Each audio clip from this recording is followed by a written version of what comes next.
Good afternoon, everyone, and welcome. This is part of a series of webinars that I hold with Justin Antonipillai of WireWheel. And today's topic is Web3 and blockchain and the implications of blockchain for the future and how blockchain fits into privacy law of today. And some of the issues that it raises. So I'd like to kick things over to Justin, who will introduce our great guest today, Colin. Justin, you're on mute, Justin.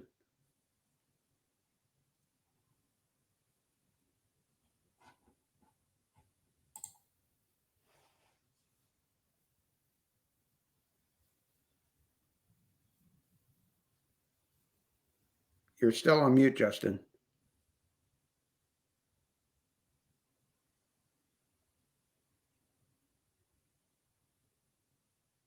Justin? I'm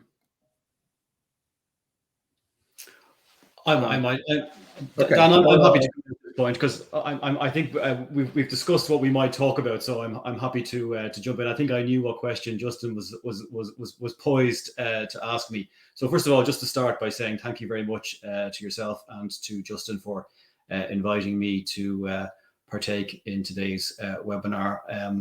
There are few more exciting and cutting edge issues in data protection law than Web3, and it's already a fast-moving, exciting area, and there's no let up. But this is the real cutting-edge stuff. So thank you very much for the invitation to speak.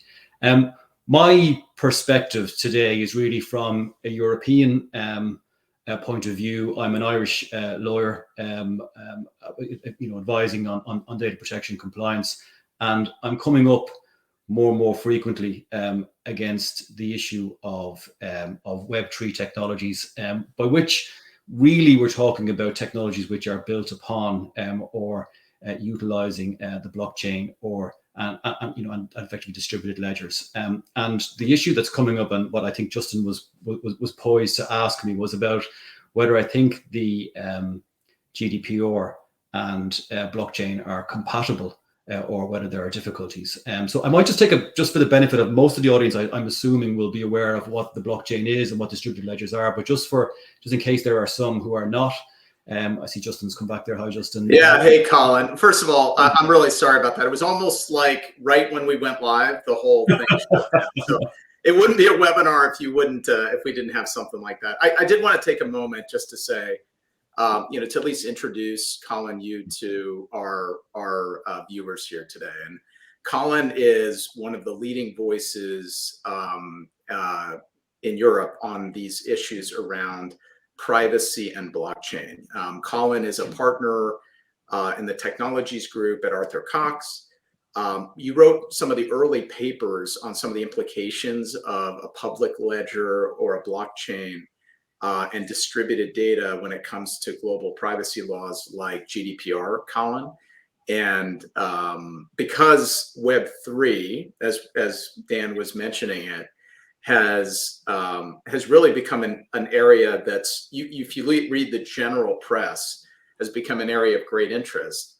And because Web3 fundamentally, as most people look at it, is based on recording data to either a public ledger like a blockchain, or there are now technologies that enable you to encrypt certain data as you're recording it, to effectively pseudonymize data as you're recording it to a blockchain. We thought this would be a perfect moment to have you on. So first of all, welcome, and I'm sorry about the technical glitch there, Colin. Thank you for joining us. Not at all, Justin, and thank you. And luckily, I think everything that I said has just before you when you went off is reconciled with what you've just said. So thank you very much for the very kind introduction. And as I was just saying to Dan and the audience, delighted to be here. As I said, I might just, before dealing with, I think, the clash between GDPR and blockchain and distributed ledgers in particular, I might just take a moment just to explain what we're talking about. So when we talk about a blockchain, we're really talking about blocks of data linked together in a secure fashion, and usually through hashing technology. Each block of data effectively has a part of the previous block. So what you end up is effectively a secure, continuous, and immutable chain of blocks, and that's sort of the underlying technology. Now, just bear in mind, in terms of what I'm going to say about the GDPR, the key piece here is the immutable, or the key challenge is the immutability of the blockchain. It's the selling point from the technology's perspective, but it's also the challenge from the GDPR side. So the very thing that's giving trust, reliability, and bringing integrity to blockchain networks is really the thing that's causing the problem from the GDPR, and let's be frank, other privacy law perspectives as well.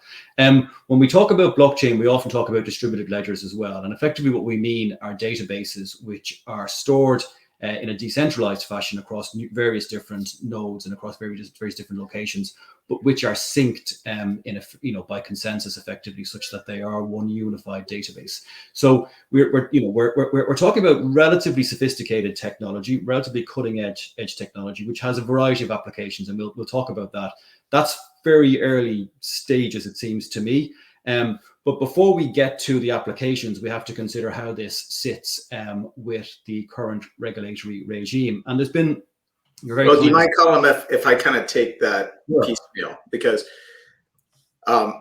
there's a lot you covered even in that brief little introduction, right? Yes. So let's start with some basics. So first of all, you're talking about recording pieces and transactions to a blockchain.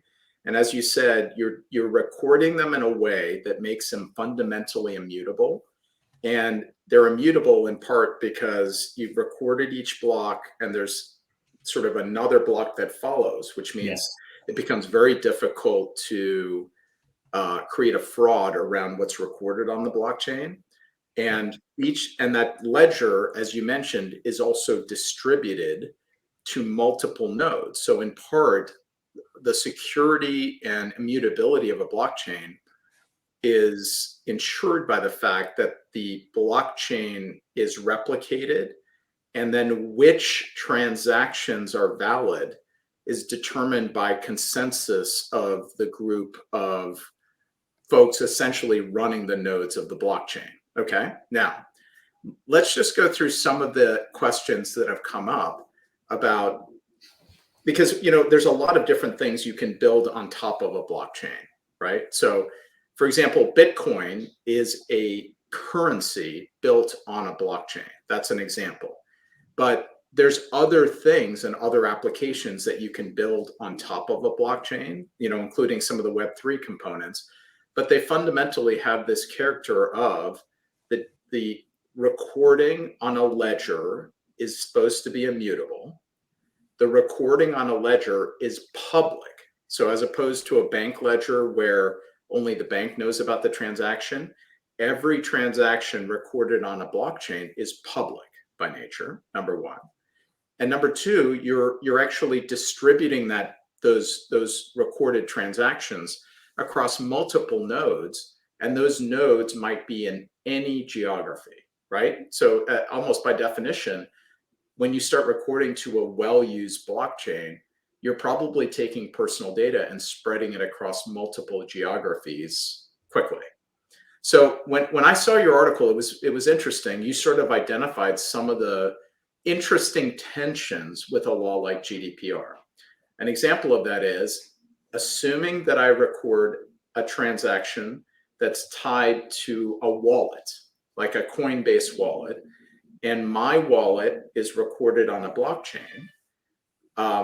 Once it's recorded on that public blockchain, you can't unrecord it.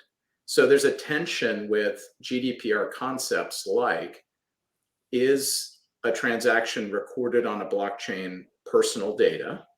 If it is personal data, how do you think about fundamental rights like the right to be forgotten on a public blockchain? And then in a moment, if you don't mind starting with those, then I think we can get to some of the harder ones like international data transfer. But do you mind starting there, Colin? Yeah, no, that's a very good place to start, Justin. I mean, I think let's start from the position that it is highly likely that the information which is being stored on the blockchain will be considered to be personal data. The definition or the meaning of personal data within the EU has been, for the last decade or so, been undergoing a process whereby it's becoming broader and broader, and more information is being considered to be personal data in a way that perhaps would be surprising to those who are not necessarily at the coalface of data protection. And that goes as far as what, as parts of the GDPR. I would refer the audience to recital 26 of the GDPR if you want to have a look and see what the kind of thinking is on the part of the EU around what the meaning of personal data is. And there's also a very important decision some years back, not actually based upon the GDPR, based upon the preceding legislation, the 95 directive, called Breyer, which was a decision of the Court of Justice of the European Union. And that talks about things like dynamic IP addresses. So IP addresses which can change frequently, being considered to be personal data in certain circumstances. So you're absolutely correct to say you have a public database which is likely to be holding personal data. And because it's likely to be holding personal data, straight away you have an application of the GDPR.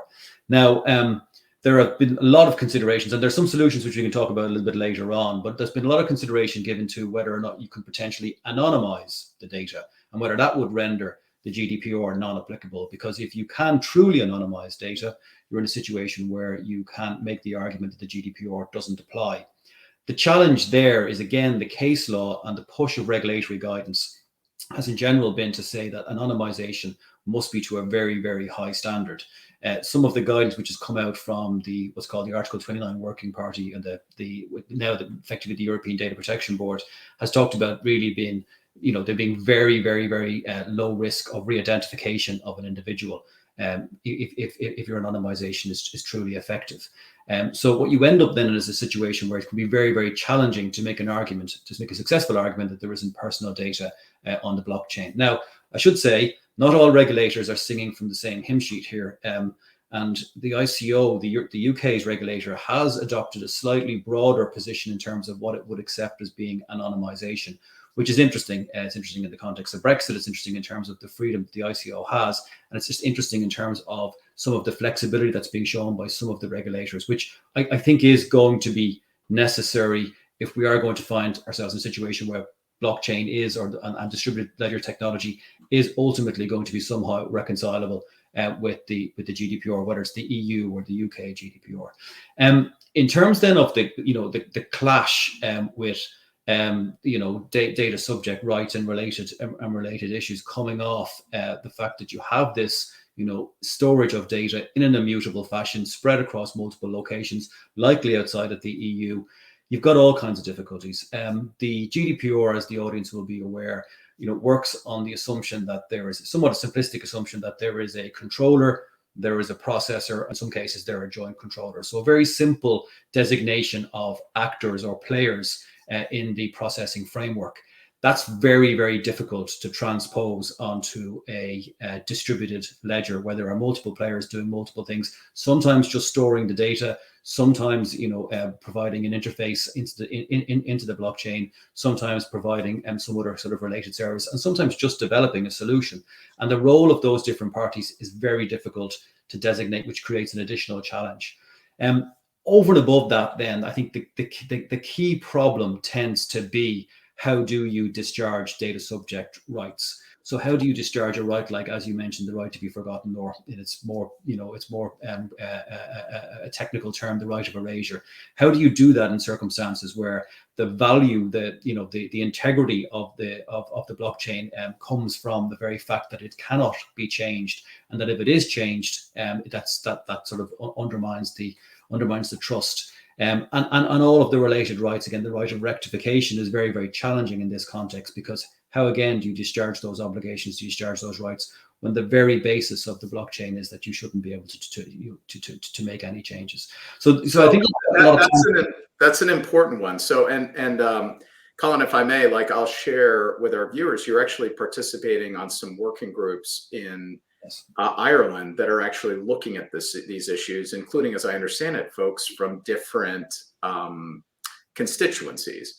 And this gets complicated quickly, because when you're talking about blockchain, you're talking about not only a means and effectively a public database on which you can build a distributed app, but you're also sometimes talking about the underlying technology for a currency like Bitcoin. So there's multiple regulators looking at the same kind of issue. So, I mean, if I could, for everybody sort of watching, one strong supposition we have, Colin, talking about this is data recorded on a blockchain that we think about as normal transactional data, even if it's associated with a wallet as opposed to your personal information, is likely by at least some of the regulators in Europe to be viewed as personal information if you apply the same rationale that was applied to a dynamic IP address, that it's likely that somebody's going to conclude this is personal data. And once you get to that point, then it's a little difficult to see how you apply foursquare certain normal rights under GDPR, like the right to be forgotten or the normal requirement of a controller processor, because a lot of the blockchain underlying infrastructure, there's no corporation there. It's governed by something else. And by the way, if you don't mind, I know you're probably familiar with the concept of a DAO. Do you mind talking a little bit about some of the governance mechanisms that you've seen applying to blockchain, if you're familiar with them, Colin? And have you all had a chance to look at that in terms of the controller processor issue?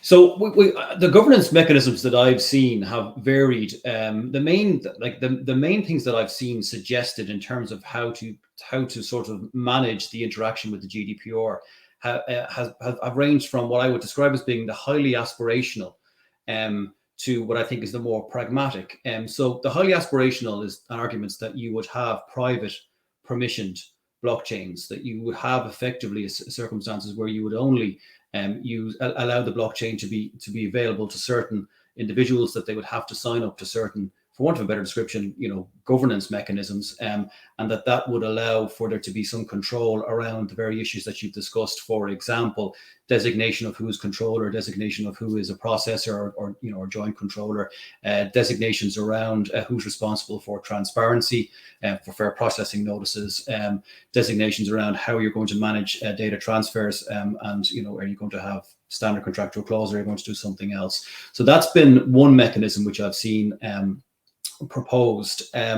Another, which I think it does veer now, it's very much as I would see it into the aspirational space, is to make arguments that potentially you would try to keep personal data off the blockchain altogether, and that is effectively an argument that you might use some sort of interface software, some sort of middleware or something like that, to effectively make sure that what was stored on the blockchain wouldn't be considered to be personal data. I think that might be a solution for the future. It certainly seems to me to be a solution which may become more practical over time, but it is a solution which I think does merit some further consideration. The other thing that I've seen considered quite a lot is really around governance, right? So making sure that you have a kind of an appropriate contractual framework in place, such that those who are participating have effectively signed up and they kind of understand the rules. And first of all, there are rules, and there's a kind of a structure put around that. And I think the thinking in that regard is that you're really able to, in addition to it having a private permissioned blockchain, you're able to then address some of the GDPR requirements. Now, that does look like you're putting or seeking to put a centralized control or centralized mechanism on top of what is effectively decentralized technology. So that can be very, very challenging as well. So there's a couple of different things that I've seen done well. Some, are proposed in that space, Justin, to sort of address those kind of issues. Beyond that, there's some discussion around sort of, for example, advanced encryption, technologies, which again can be deployed. So on the more technical side, and again, the thinking is that while you may not be able to do a full deletion of the data, to meet the right of erasure or right of rectification, you can take steps to effectively put the data beyond use, which again is a concept which seems to have been, I wouldn't say adopted, but to a limited extent endorsed by the ICO in the UK. So there are some ways and means to think about how you deal with the issues, but we really are talking about situations where you're closing the network to a certain extent if it's a permission-based network, or you were working on the basis that you're trying to keep certain types of data through technology or otherwise off the network. And I think that they are rather extreme responses to the challenges that you're going to face if you're using a blockchain technology. So under the GDPR, who would you enforce against? So it could be that, you know, a use of blockchain violates the GDPR, but who do you enforce against? And if there's no one to enforce against, it could violate the GDPR. But if there's nothing, there might be nothing that could be done if there's no one that they could go after or really, or is there? Because ultimately it could be that, you know, it doesn't fit into the GDPR, but it might not be actually, there might not be any levers to, you know, enforce the GDPR for blockchain, or are there? Yeah, Dan, I think that's the $1 million question in many ways, right? What do you do in circumstances where you are a regulator and you are faced with a complaint? So, for example, if you're sitting in the Data Protection Commission's office in Ireland and you're faced with a complaint in relation to how your data has been processed by a technology, by a solution which is relying upon a distributed ledger technology, where do you start? And I think that's the key problem. Absent having some sort of contractual framework which the regulator can look to and then try and see if they can work out who has held themselves out as being a controller, they have no place to start. They have no place to begin, and they've no place to enforce against. Now, that might seem like a great solution if you're not the regulator, but the problem with that is that very, very quickly then the regulator comes to the conclusion that, well, if there's not a party that I can enforce against, and there is processing which is within the EU or directed at individuals who are in the EU, well, we have a major problem then, because there's certainly processing which, as a regulator I have responsibility for, but it's very difficult for me to identify who I pursue or how I go about that. So that's not really a sustainable position. There's an excellent paper by the German Blockchain Association. That my German is not all that it should be, so I'll have a go at the pronunciation, but I think it's the Blockchain Bundesverband who talk a little bit about that issue around enforcement as well, and about the challenges there. That you would need for, if your blockchain solution was going to be compliant with European data protection law, you would need to have identifiable controllers, to a lesser extent identifiable processors, and really you would need to have put some structure around the various different actors within that milieu, within that context. And that paper actually goes as far as trying to say, in the case of, for example, developers, what role might they play? In the case of nodes or controllers of nodes, what role would they play? And tries to actually designate those roles. I'm not saying they've got it entirely correct, but it does show that is that enforcement issue, which is a very, very big issue within Europe at the moment in terms of the nature of enforcement, the speed of enforcement, the levying of sanctions, etc. That if you have a technology which is maybe nascent at the moment, but which is promising some very significant developments, and there's not an ability to enforce against it, that is going to be a major challenge. It's interesting that, if that's the case, then, one is the response to try to build in a way to control it. Another one is if it doesn't happen, what could the regulators do? So, if there isn't a mechanism that is built in, and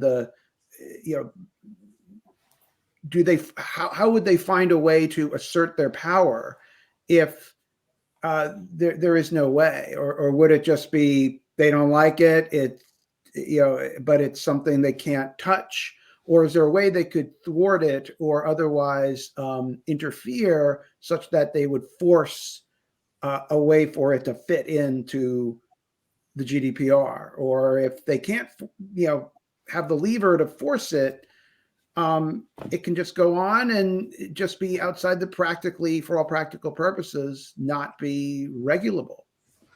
Yeah, I think that I mean, the way that tends to play out, Dan, from a European perspective, is there is sometimes processing which is undertaken which operates outside of the regulatory environment. I mean, that'll be the same in the US, it'll be the same in other environments, but that doesn't tend to continue on an indefinite basis. And I think you usually find that if there's a difficulty with, for example, the data protection regulator or regulators across Europe taking action, there is usually another regulator in another context who can act in that regard. So sometimes if it's financial services, or there's a financial services element to the particular solution which is being offered, you will see the financial services regulator take an issue. And increasingly, we'll all have seen this in circumstances where there's a data element, but there's some impact on the market. We see the competition regulators becoming more involved. So I think what you tend to find in those type of situations, at least in my experience in the European side, is joined up action by regulators in circumstances where one finds it's unable to act. You might find that there are other channels, whether it is competition, whether it is, sometimes taxation can be an issue as well.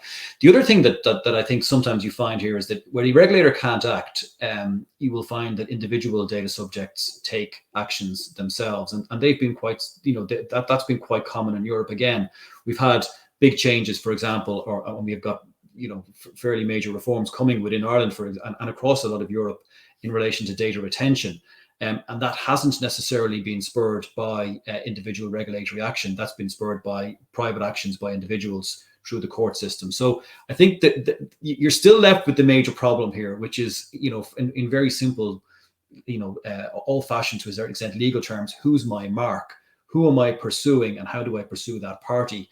I think what can happen is, in circumstances where you have one element of the processing, whether it's happens to be a node that's based in the EU, or you have one of the players to a certain extent housed in the EU and having jurisdiction, will they become effectively the mark?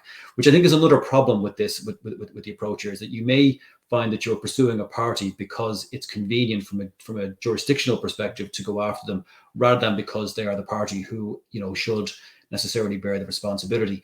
And the other thing as well, I think, to say in terms of decentralized technologies like this is that, maybe we do need, we need the regulators as well to give some thought to moving away from the idea that there is one controller or maybe two controllers who bear sole liability for the processing. I mean, the very fact that it is decentralized and the very fact that there is a multiplicity of players may mean that it is a situation where it is a complex enforcement issue, and it would require enforcement against a large number of entities. Colin, so I mean, again, that's this underlying sort of, we've spent maybe the last 30 minutes talking about blockchain and some fundamental sort of tensions, and I think Dan highlighted one.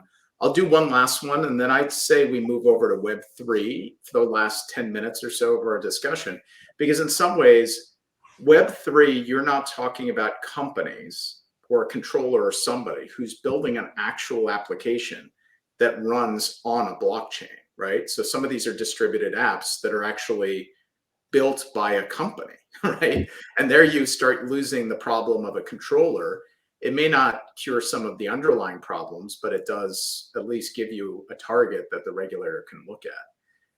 But one last one I wanted to just cover is, how have you and these working groups thought about the concept of international data transfer when you're talking about a blockchain that's distributed?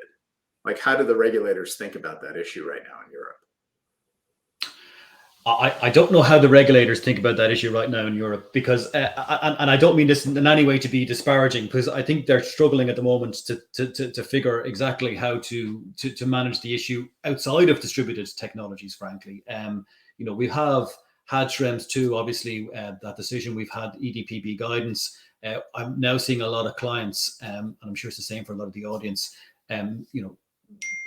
figuring out how to apply that guidance and how to make that work. I think it's too early to say how you do that in relation to distributed technology. One thing that I would make a suggestion in relation to is, I've sometimes heard the idea being posited that you might have some form of standard contractual clauses, some form of almost like inter-party agreement that you would use as a mechanism to manage these kind of data transfers. So in very simplistic terms, maybe there's a BCO, or a binding corporate rule structure that you could use for distributed technologies, because binding corporate rules, for those who are unfamiliar, is effectively a mechanism whereby on an intercompany basis, a company signs up to a set of rules approved by regulators across Europe, and that allows it to do international data transfers, irrespective of the location of the different entities.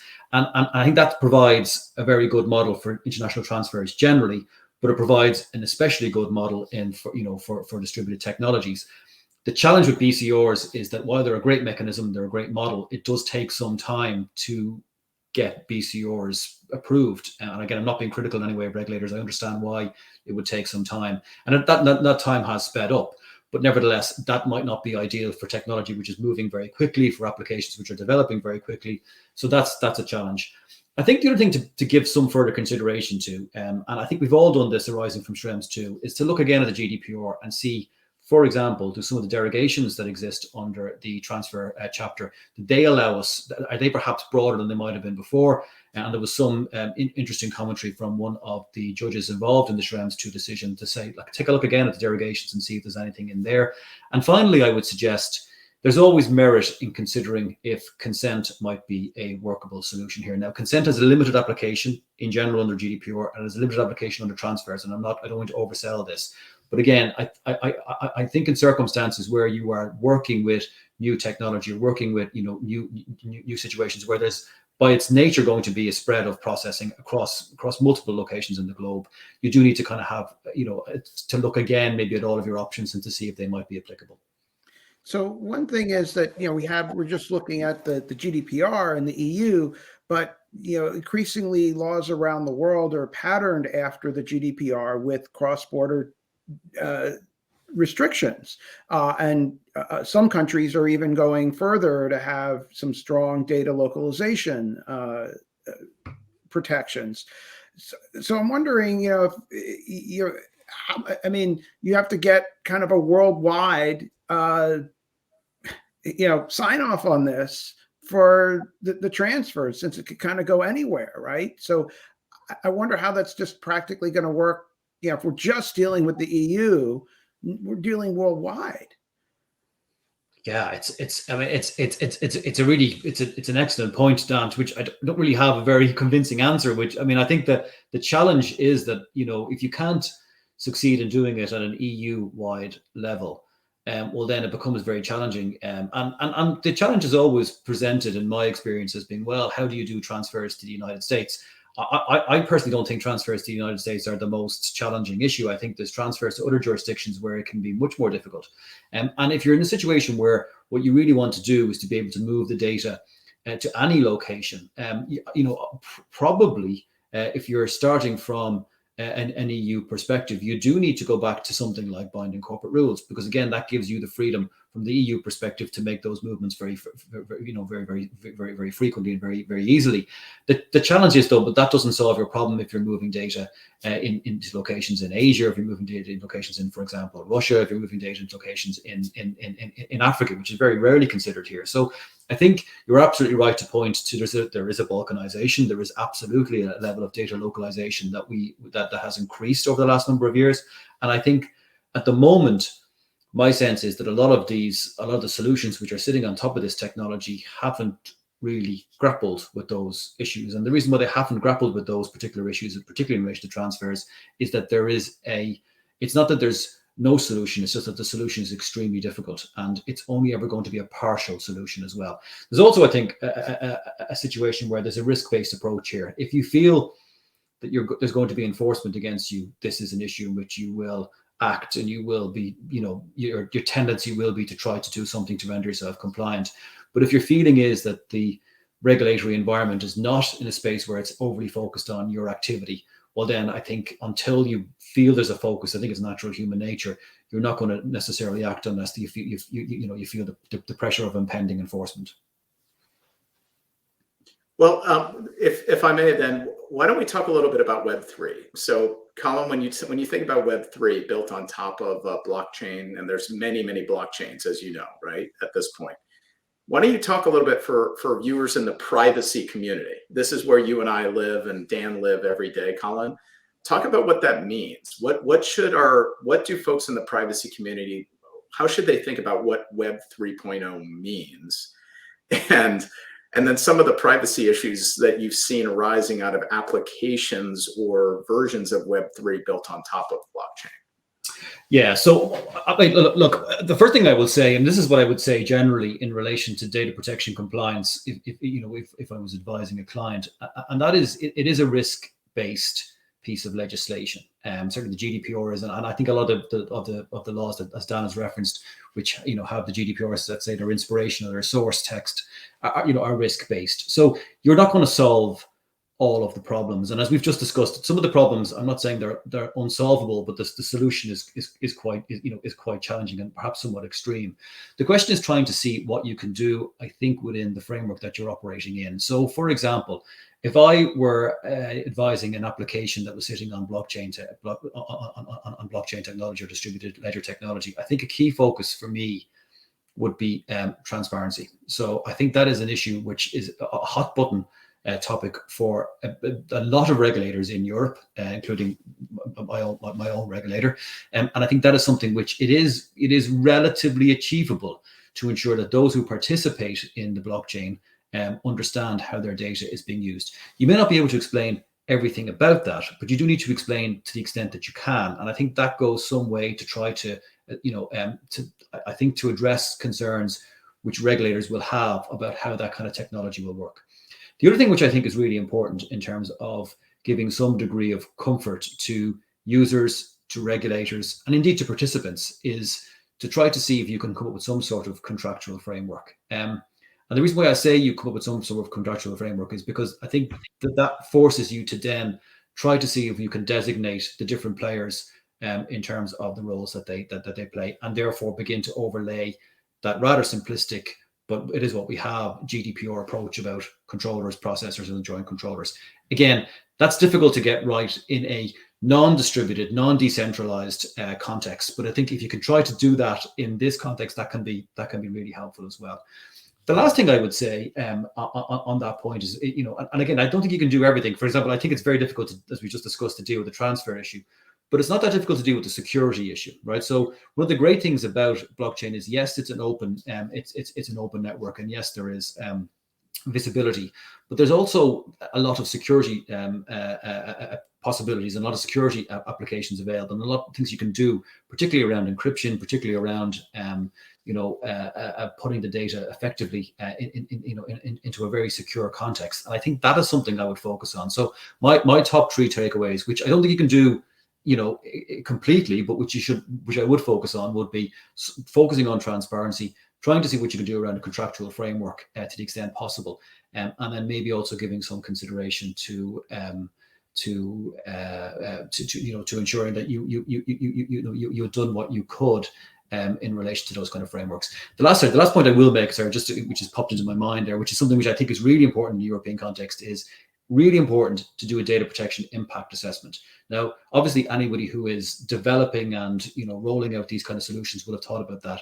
But if you're bringing a blockchain solution into your business, I think that if you were able to show that you had done a data protection impact assessment, that you had identified the risks, that you had taken some steps around, for example, security to mitigate those risks, I think that would be very encouraging from a regulator's perspective in circumstances where they had cause or opportunity to discuss that particular matter with you.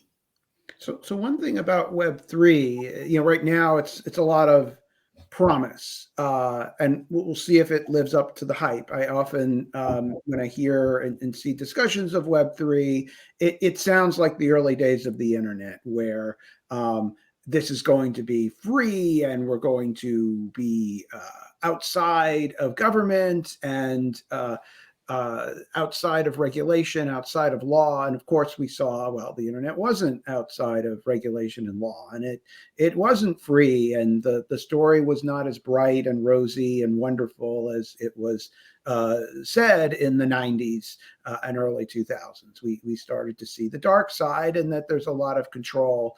And the law is kind of based on, around the fact that there is so much control on the current internet. But the promise and the hype of Web3 is that this is to be a decentralized internet, a different model where it doesn't fit into the traditional, controller data subject type of framework.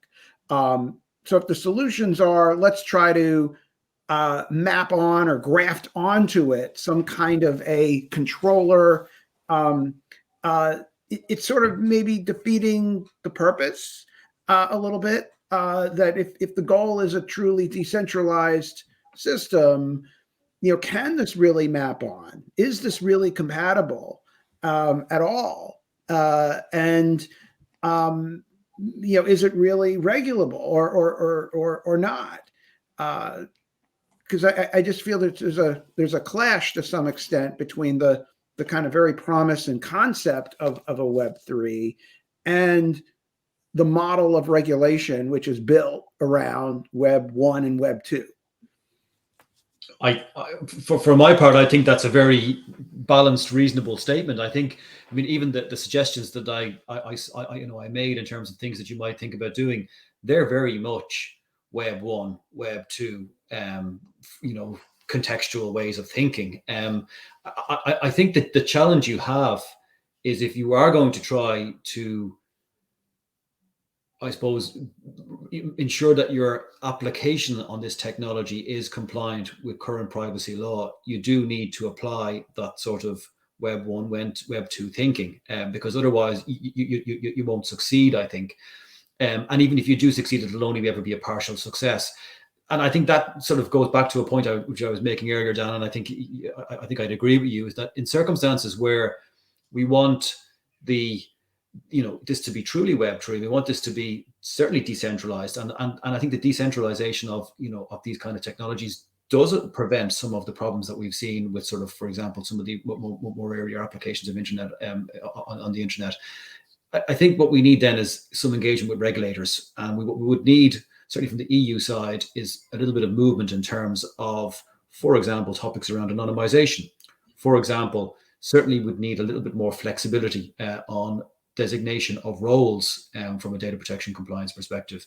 Certainly, and this goes without saying, and way beyond Web3, there's some further thought and some further engagement needed in relation to managing international data transfers. I think that's a very obvious thing to say, but I think you are right to say, I mean, we are at a kind of a point where you do question how possible it is to apply laws which have been designed and effectively structured with one type of internet in mind, when we have an entirely different internet emerging, which is of a very different character, both in terms of how data is used and how different parties participate in the use of that data.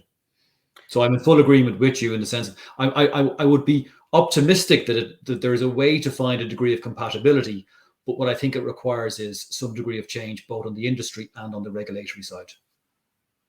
Yeah, I mean, you sort of wonder, will GDPR be able to flex to this new model, or how they'll accommodate it, Colin, from what you're saying? And, I think Dan and I have had many webinars in the last 2 years where neither of us believes, I don't want to speak for Dan, but unless something's changed, that there's going to be a comprehensive US law passed anytime soon in the US. But you do worry about the flexibility of a legal regime to accommodate this, when the model, at least as Web3 is sort of talked about, is so different than the model that inspired GDPR. Yeah, I mean, I think the GDPR, is often presented as being technology neutral, and to some extent, it is technology neutral if you're talking about Web 2, right? It is absolutely technology neutral in that context. But the challenge you have is that it took from 2012 really to 2016 for the law to be developed and negotiated and agreed, and then there was a further 2-year lead-in period. So you're talking about like 6 years before you even have a law which was being prepared and negotiated taking effect. And then we're 4 years out from that. So it's not surprising, I think, that the technology has moved on very quickly and that the law is struggling to a certain extent to keep up with that. But in my experience, that's always been a problem in in technology law. It's always a situation where, you know, you have a new regulation emerge and very quickly that regulation looks out of date. Again, I mean, at an EU level, we had a proposal last year for, you know, a regulation to do with artificial intelligence. My sense is that once that regulation is finalized, which hopefully will be sometime this year, and it emerges, very quickly it's going to look a little bit creaky around the edges. It's going to look a little bit dusty, and it's going to look a little bit like its old hat. So it is a constant problem. I think that the issue on the GDPR side is really the GDPR's basic fundamental structures do work on the assumption that there is a centralized model, that there is one or two parties who enjoy, you know, a large degree of responsibility or assume a large degree of responsibility, whereas this model really is working from a completely different perspective. And I think one of the things, though, that needs to be thought is, you know, every law, I mean, ultimately the GDPR is structured in a way to achieve a goal. And I think the big goal that a lot of the laws are trying to do is power, right? If you really say, you know, what's the point of all this? What's the larger purpose to all of these rules? They're not for their own sake, but they're for a larger goal. And that goal is, addressing power, you know, making sure that the controller doesn't have, too much unfettered power, that the processor doesn't have too much unfettered power, that there's accountability to the data subject and the data subject's protected and the data subject is not totally powerless. Once we shift to this decentralized internet, if we do, when we look at that model, I think then the question is, who has the power? I'm very skeptical of the kind of, Pollyanna-ish talk of, oh, it's going to be beautiful and lovely, and the lion will lie down with the lamb in Web3. I think there will generally be some entities that get power in the new system, find a way to exert power, and it always happens every time, no matter how optimistic it might be, someone gets power. And I think ultimately the law needs to put the regulation based on that. I think one of the problems is we really don't know that yet. We don't know what that's going to look like, and who the powerful are going to be in this regime. So it's not clear where the law can go. We could try to retrofit the GDPR, but that's not clear that it's going to put the pressure on the right, power wielding entities. And I think that's, for someone, like regulators thinking about where to go next, I think should think a little bit about those bigger questions. Retrofitting the GDPR, I think, will look silly if it's pushing on the wrong entities that don't have power and missing the entities that do. We just don't know yet. So I guess in the short term, how do you square this with the GDPR? In the long term, how we regulate this really, I think, depends on that big meta question. Absolutely, and I think what we probably see, certainly from an EU perspective, is that there will be no sudden movements. I mean, we haven't really had any big enterprises emerge yet who are, really trading off this kind of technology. I think we are in an early stage. There's a lot of promise, and there's a lot of, some of them are very rosy promises which are being made, but we have yet to see that. I think a little bit like, and we can debate the success or otherwise of how the GDPR kind of reacted to the emergence of big tech in particular. I think what we will probably see is once the power, and I think you're absolutely right, the power will manifest itself in some way. It'll center on, even in a decentralized context, it'll center on one or two particular entities. I think then you will see a response in relation to the law will respond. The problem is, I think it's too early to do that. Because those companies don't exist. I think secondly, you're absolutely right, retrofitting existing legislation at this point in time doesn't seem to me to be the right thing to do. However, the challenge is you will have that, I suppose, lacuna, you'll have that gap in circumstances where you will see these technologies emerge, you will see them become more common, you will see the application become more frequently used, but you will have a regulatory framework which really will struggle to apply to those kind of regimes. Yeah, look, Colin, first of all, I know we're hitting the end of our time. This has been a terrific discussion, and I hope you'll rejoin us when Dan and I pick up more on this subject. There's going to be a lot. This is very early days, in my view, on a lot of the subjects we covered. And my key takeaways are, right now, if you just applied a law, and many laws that are built for Web 2, and you try to apply it to a blockchain concept or what's being talked about as Web 3, there's some tensions.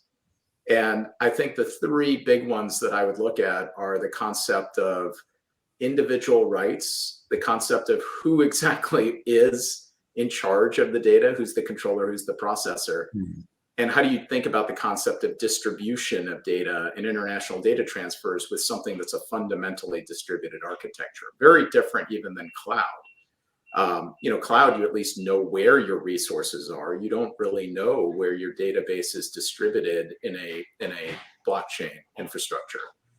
And then to summarize, I shared Dan's view that I think if you're a regulator, you probably have to look with a somewhat jaundiced eye or with a lot of concern about the concept that it's going to be self-governed entities that are democratically based with no intervening entity.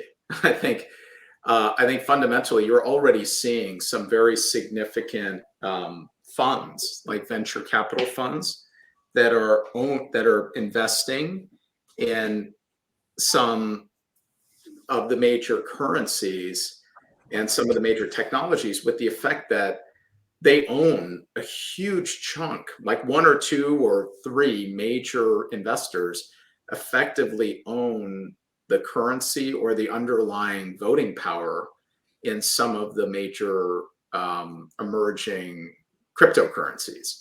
And if the cryptocurrencies become the underlying pinning of, a distributed architecture, then you get to Dan's point, it may not be functionally independent in the way that people think. So I think we're going to have to watch this area very carefully. But on the other hand, it is exciting to see what you might do in this Web3 world in a way that would free from 5 platforms kind of controlling a lot of our daily activity. There is at least a potential that we move from one kind of challenge, which is the major platforms, to a different one. And I think Dan's right to highlight that potential.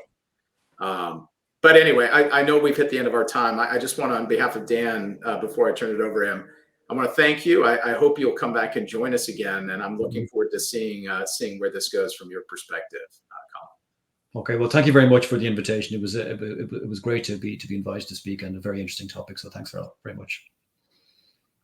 Thanks so much for joining us. I think these are really fascinating questions, and it's definitely something I think we'll continue to talk about in the future, both in terms of the legal implications of all this, to think just generally where things are headed, what is going to happen with Web3. I just know historically, someone always is in control. Someone always finds a way to exercise more power over others. So there will be, I think, we just don't know who or how yet, but there will be that, someone exercising control in these systems. Mm-hmm. How that shapes out, we will have to wait to the future, but certainly have our hands full looking at the models that existing regulation, how they work, and then ultimately what we built this regulation very much for how the world works today. But as always, the minute we kind of get that right, hey, there's something new. Anyway, that means continued conversations. Thanks so much for joining us. Thanks, Justin, for this, and have a great afternoon, everyone. Yep. See you soon. Thanks, Colin. Thanks, guys. Thank you.